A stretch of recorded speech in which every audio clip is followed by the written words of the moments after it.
நமச்சிவாயம். ஜெய் வராகி. உலகம் முழுவதும் வாழக்கூடிய நெக்ஸ்ட் ஜென் நேயர்கள். சனி பகவான் வக்ரம். ஜூலை 17 வாக்கிய பஞ்சாங்கத்தின்படியும் அதே போல திருக்கணிதத்தின்படி 27 வரை ஒரு 10 நாள் வித்தியாசம். ஜூலை 27 திருக்கணிதம். அப்ப எப்படி பார்த்தாலும் ஜூலை 17 சனி வக்ரம் ஆரம்பம். சார், இந்த சனினால எப்பேற்பட்ட ஜாம்பவானும் எப்பேற்பட்ட ஒரு ராஜாவும் படாத கஷ்டப்படுறாங்க. சில நபர்கள் எல்லாம் நான் நினைச்சு கூட பார்க்கல, சாமி இப்படி டைம் சேஞ்ச் ஆகணும், நான் நம்பவே இல்லை. அந்த ஜாதகம் ஜோசியம் இதெல்லாம் நான் நம்புறதே கிடையாது. தூக்கி போட்டு மிதிச்சுட்டு தள்ளி போயிட்டே இருப்போம், அசால்ட்டா போவோம்.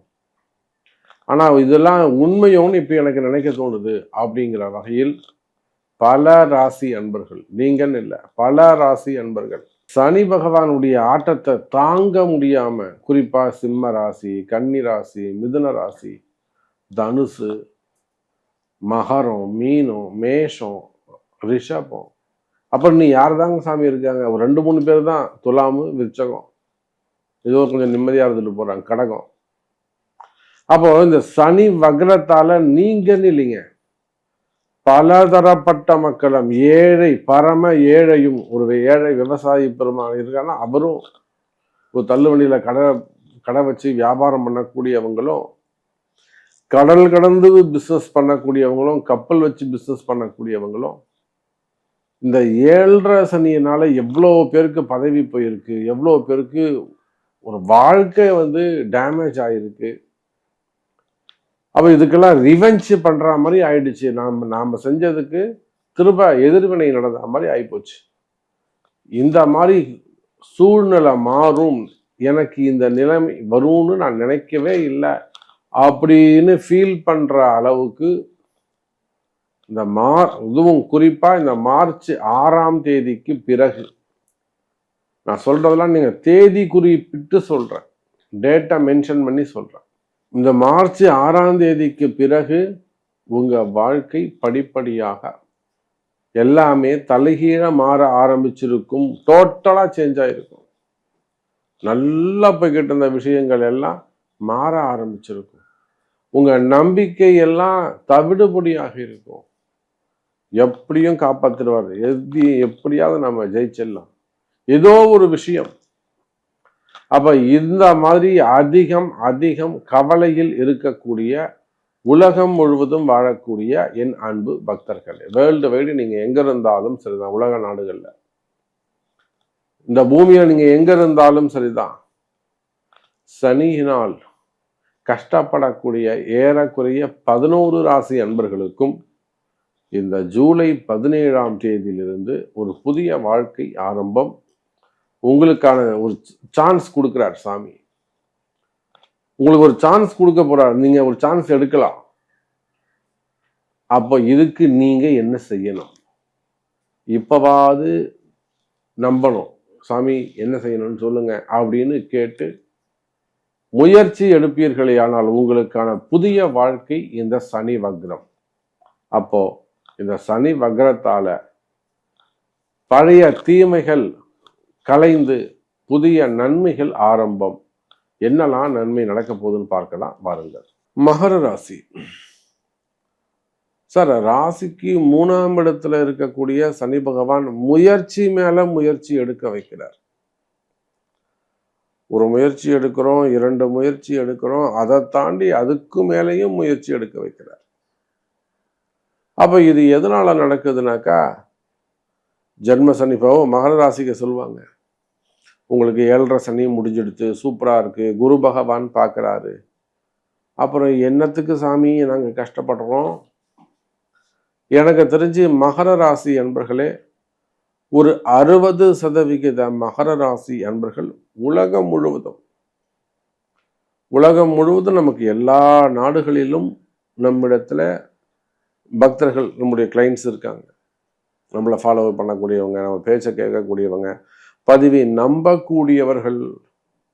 இவர்கிட்ட போனா நமக்கு பிரச்சனை சார்ட் அவுட் ஆகும் அப்படின்னு நம்பிக்கையா வந்தவங்க, ஜெயிச்சவங்க ஏராளம். உலகம் முழுவதும், நான் வெறும் இங்க மட்டும் கிடையாது, உலக நாடுகள் முழுவதும் அப்போ நான் சொல்ற எனக்கு தெரிஞ்சு என்னிடத்தில் இருக்கக்கூடிய மகர ராசி அன்பர்களை வைத்து நான் சொல்லுகிறேன், ஒரு 60% மகர ராசி அன்பர்கள் பிரச்சனையில தன்னுடைய பிரச்சனையிலிருந்து வெளியில வந்துட்டாங்க, நிம்மதியா இருக்காங்க, மேக்சிமம் நிம்மதியா ஹாப்பியா இருக்காங்க மேக்சிமம்.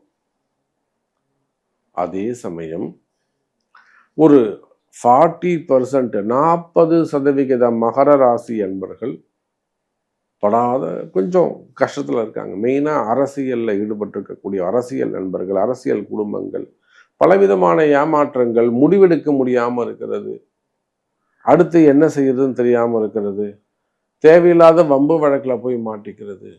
அப்ப அரசியல் குடும்பங்கள், ஆன்மீகத்துல இருக்கக்கூடியவங்க, டிராவல் ஏஜென்சியா இருக்கலாம், அல்லது திருக்கோவில்களில் ஒர்க் பண்ண திருப்பதி போன்ற இடங்கள் இருக்கக்கூடிய அதிகாரிகளாக இருக்கலாம், ஹெச்ஆர்என்சியில் இருக்கக்கூடிய அதிகாரிகளாக இருக்கலாம். ஸோ ஆன்மீகத்தில் ஈடுபட்டிருக்கக்கூடியவங்க, அரசியல் குடும்பங்கள், சினிமா துறையை சார்ந்த நண்பர்கள், அதே போல் தொழில் அமைப்புகளில் இருக்கக்கூடியவங்க, மல்டி பிஸ்னஸ் பண்ணக்கூடியவங்க, group of companies, export import பண்ணக்கூடியவங்க, ஹோல்சேல் பிஸ்னஸ் பண்ணக்கூடியவங்க, விவசாய பொருட்களை பிஸ்னஸ் பண்ணக்கூடிய நண்பர்கள், ஃப்ரூட்ஸாக இருக்கும் அல்லது ஃப்ளவர்ஸு அல்லது வெஜிடபிள்ஸு, கனிமங்கள், தானியங்கள், இதான் விவசாய பெருமக்களை அல்லது ஹோல்சேல் பண்ணக்கூடியவங்க, டெக்ஸ்டைல் பிஸ்னஸ் பண்ணக்கூடியவங்க, மில்லுங்க வச்சு நடத்தக்கூடியவங்க, பெரிய பெரிய மில்லுங்க வச்சு நடத்தக்கூடியவங்க, கால்நடை பண்ணைகள், முட்டை பண்ணை, தீவன பண்ணை, கோழி பண்ணை, அது மாதிரிலாம் பண்ணைகள் வச்சு நடத்தக்கூடியவங்க, அதே போல் பில்டர்ஸு, கன்ஸ்ட்ரக்ஷன் தொழிலில் ஈடுபட்டிருக்கவங்க, டெண்டர் பிஸ்னஸ் எடுத்து பண்ணக்கூடியவங்க, ரோடு கான்ட்ராக்டு, பில்டிங் கான்ட்ராக்டு, அது மாதிரிலாம் கான்ட்ராக்ட் பிஸ்னஸ், டெண்டர் பிஸ்னஸ் எடுத்து பண்ணக்கூடியவங்க, அரசு அதிகாரிகள் அதிகம். எப்பயுமே தெரிஞ்சுக்கோங்க, மகர ராசியில் மட்டும் அரசு அதிகாரிகள் அதிகம். அது சனியுடைய வீடு இல்லை, அங்கே கவர்மெண்ட் ஜாப் அதிகமாக இருக்கும். ஒரு கமிஷனராக இருக்கலாம், முனிசிபல் கமிஷனராக இருக்கலாம், விஓவாக இருக்கலாம், அல்லது பிடபிள்யூடி பொதுப்பணித்துறையில் இருக்கக்கூடிய அதிகாரிகளாக ஒரு ஏஇஇ, எஸ்டிஓ, அது மாதிரிலாம் ஒரு பெரிய உயர்ந்த பதவிகள் இருக்கக்கூடியவங்களாக இருக்கலாம். அப்போ அரசு அதிகாரிகள், பேங்க் செக்டர்ஸு, கவர்மெண்ட் பேங்க்கோ, பிரைவேட் பேங்க்கோ, பேங்க் செக்டரில் இருக்கக்கூடிய அரசு அதிகாரிகளாக இருக்கலாம். அதே போல் வெளிநாடுகளில் வேலை செய்யக்கூடியவங்க, வெளிநாடுகளில் பிஸ்னஸ் பண்ணக்கூடியவங்க. அப்போ மகர ராசி அன்பர்களே, நீங்கள் எந்த வேலை செய்பவராக இருந்தாலும், எந்த தொழில் செய்பவராக இருந்தாலும், மெயினாக ஸ்டார்ட் அப் பிஸ்னஸ் பண்ணக்கூடியவங்க, share market, stock market, gold market, silver market, trading, fund trading செய்யக்கூடியவங்க, ட்ரேடிங்கில் இன்வெஸ்ட் பண்ணக்கூடியவங்க, கிரிப்டோ கரன்சி, அது போன்ற பெரிய பிஸ்னஸ், ஆன்லைன் பிஸ்னஸ் பண்ணக்கூடியவங்க, அதில் ஏமாந்தவர்கள், பணத்தை விட்டவங்க, புரியுதுங்களா?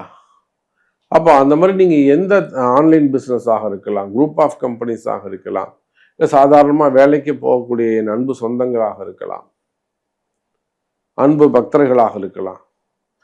அப்போ யாராக இருந்தாலும் சரிதான், மகர ராசி அன்பர்களே, 3ஆம் இடத்தில் இருக்கக்கூடிய சனி பகவான் வக்ரம் பெறுவாரே, ஆனால் 2ஆம் இடம் தனஸ்தானம் பேசும். சார், வருமானம் கூடும். இந்த சனி வக்ரத்தால் மகர ராசிக்கு என்ன நடக்கும்னு கேட்டிங்கன்னா, வருமானம் கூடும், வரவு செலவு அதிகரிக்கும், டிரான்சாக்ஷன்ஸ் நல்ல முறையில் இருக்க போகுது, உங்கள் பிஸ்னஸ் நல்லா இருக்க போகுது, வராத பணங்காசுகள் வந்து சேரும், வீண்பழி அவமானங்கள் குறையும். ஒரு பெரிய அசிங்கமாக போச்சு சார், குடும்பத்துக்கு பெரிய அசிங்கமாக போச்சு, எனக்கு இது ஏற்பட்டிருக்கவே கூடாது. சனி பகவான் அந்த மாதிரி ஒரு அசிங்கத்தை கொடுத்துருப்பாருன்னா, அதை விடங்கு 2 மடங்கு பேர் புகழை உங்களுக்கு கொடுப்பாருன்னு அர்த்தம். புரியுதுங்களா? இதெல்லாம் ஒரு செய்வினை தோஷம்னு நினச்சிக்கோங்க. ஒரு சூரிய தோஷம் எப்படி சொல்கிறோமோ அது போல் ஒரு சனி தோஷம் நிவர்த்தி பண்ணணும். ஒரு இடதோஷ நிவர்த்தி, பூமி தோஷ நிவர்த்தி, வாஸ்து தோஷ நிவர்த்தி, இருக்கிற இடம் சரியில்லாமல் இருக்கலாம், ராசி இல்லாமல் இருக்கலாம். அப்போ இடதோஷ நிவர்த்தி நல்லா பேசும்.